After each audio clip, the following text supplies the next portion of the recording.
Welcome back to Fantasy Football Today. I'm Jamey. That's Dave. That's Heath. We got your starts and sits for week number 6, and let's start with the start of the week. I'm excited about Darrell Williams stepping into Clyde Edwards-Hilaire's role.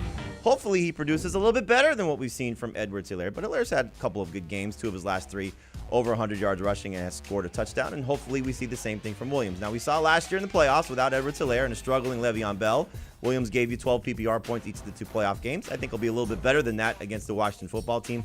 Not an easy matchup. They've only allowed 5 touchdowns to running backs on the season, but 3 guys have gone over 18 PPR points against them. I'm hedging a little bit because I'm counting Cordero Patterson as a running back there, but I think Darrell Williams in a good spot. I think you'll see Washington dare the Chiefs to run like most teams have done, and Williams can pick up a good chunk of yards, hopefully find the end zone, can be a very good number 2 running back for week number 6. The other starts for me include a quarterback in Joe Burrow, like I said earlier. As long as he's throwing 4 fantasy points, getting you fantasy points, he can whisper and do hand signals and do whatever he needs to do to get the guys going there in Cincinnati. Let's go Myles Gaskin. I'll take the bait from last week.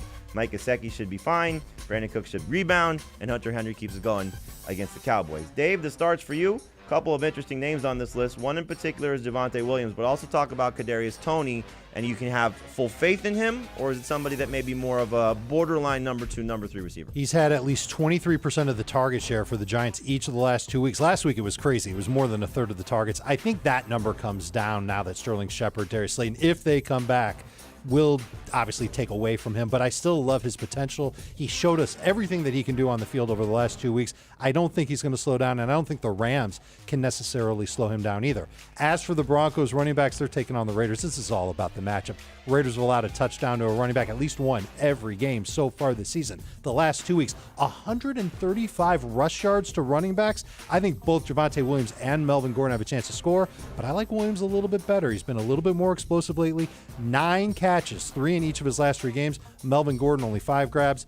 I think that these guys could both go off. 2 carries for Javonte Williams of at least 31 yards, so those explosive plays are coming as well, so maybe he converts one of those into a touchdown. Heath, let's look at your starts. Let's have a little Devontae Booker debate, because Booker stepping in for the injured Saquon Barkley. You like him against the Rams. Dave, when we show your sits, you don't like Devontae Booker against the Rams. So Heath, make your case why people should be playing Booker this week. We don't have enough workhorse running backs to sit workhorse running backs. He had 16 carries and 4 targets last week after Saquon Barkley left the game. It was a game where they were trailing the entire game. They lost by 24 points. They still gave him 19 touches. He scored 2 touchdowns. I think he's going to have heavy involvement in the passing game, in the running game, in the red zone. Devontae Booker will be a low-end number 2 running back. Look, I totally get the argument, and I agree, especially in point-per-carry leagues. You got to get Devontae Booker in your lineup, but I am nervous about the matchup against the Rams. I am nervous about how this offense will operate in general. If Sterling Shepard's back, that's an option the Giants have to use instead of the run game for Devontae Booker. I'm not necessarily sold that he's going to be the every-down running back for them just because he was last week after Saquon got hurt. This guy's never had 100 rush yards in a game in his career. He's had 3 with 100 total yard games in his career, none since October of 2018, and he didn't even average a yard before contact per rush last week. That's on him, and that's on the offensive line. I would be nervous to start Devontae Booker as anything more than a flex. And this is where it always gets fun for me, us, you guys. I'm sure when you look at our rankings, you have him ranked where? 20th. 20th. You have him ranked where? At most, I think 24th in non-PPR, and outside of that, PPR. That's my entire point. Is like we're differing on 4 spots, because I'm in the same boat with you, Dave. I don't want to trust Devontae Booker if I don't have to, but obviously a lot of people are going to need Devontae Booker. So we like Darrell Williams better collectively. Yes. We like Damian Williams better. Yes. I like Booker better than Damian Williams. You like Booker better than Damian Williams. Okay, so there's one that you could look at just in terms of the replacement option: Chuba Hubbard or Devontae Booker. If McCaffrey was out. McCaffrey's yes, out. Yeah. right. But yes, I've got McCaffrey ahead of Booker now, so I'd move Chuba ahead of him too. I don't even like those words coming out of your mouth, young man. Just have to- McCaffrey out. just Don't have even to think that way. Make it clear. So again, we like Devontae Booker. He's a little bit more excited, but you still haven't ranked as a starter, though. I mean, you obviously like him a little bit. All right, We're let's running go. out of running backs, Jamey. Just while we have the list up there, tell me about Sam Darnold. What are you concerned about him, Dave? I don't like last week that he was pressured so much by Philadelphia. He really turned into a pumpkin, and now he's taking on a team that's among top 10 in quarterback pressures and top 2 in sacks. So I think we're going to see Darnold struggle to get the ball out quick this week. And if he doesn't have McCaffrey, I mean, we've seen him play well without McCaffrey before. I think it'll be worse for him if he's not there. He's just got to get back to running the ball. I mean, that's been the key to his success, finding the end zone on the ground. 5 rushing touchdowns on the season, so maybe he gets back into the end zone on the ground again. All right, so you don't like Darnold in that game. In the same game, Heath, you don't like Adam Thielen, who I think most people are still going to start, but you would say stay away completely, or at least a number 3 receiver. He's for me, a low-end number 3 receiver. You might not have 3 receivers that you'd rather start, but I think you probably have 3 receivers you should start. He has one game this season with more than 50 receiving yards. He has 5 catches in his last 2 games combined. I'm not certain the volume is going to be there for him. The thing that's really changed with this offense, other than the fact that Justin Jefferson, instead of turning into the alpha number 1 halfway through the year, has started the year as the alpha number 1.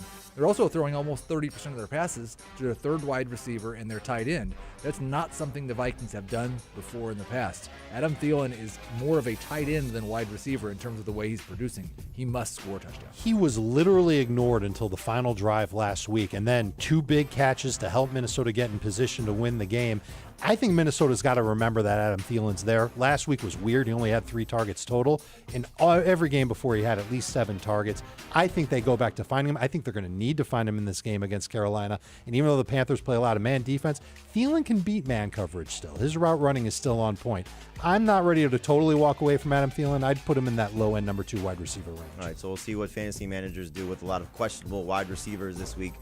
2 in particular for me that are typically started are A.J. Brown and Tyler Lockett. You know what to expect from Lockett. He's going to have the potential still for some big games, or a big game this week against the Steelers, who have not been good against opposing wide receivers. But you have to factor in Geno Smith, and we're in the middle at least, or maybe the end, I hope. But a slump for Tyler Lockett fantasy production-wise. He had 2 good games to start the season, 3 bad ones. Did have 10 targets last week, but could be a little bit of a tough go for him. Still a number 3 fantasy wide receiver. And A.J. Brown taking on the Bills. Not going to be an easy matchup, whether Julio Jones plays or not. He's got 1 game with more than 7 PPR points on the season, and the Bills number 1 in fantasy points allowed to opposing wide receivers. So A.J. Brown, at best, a number 3 wide receiver this week.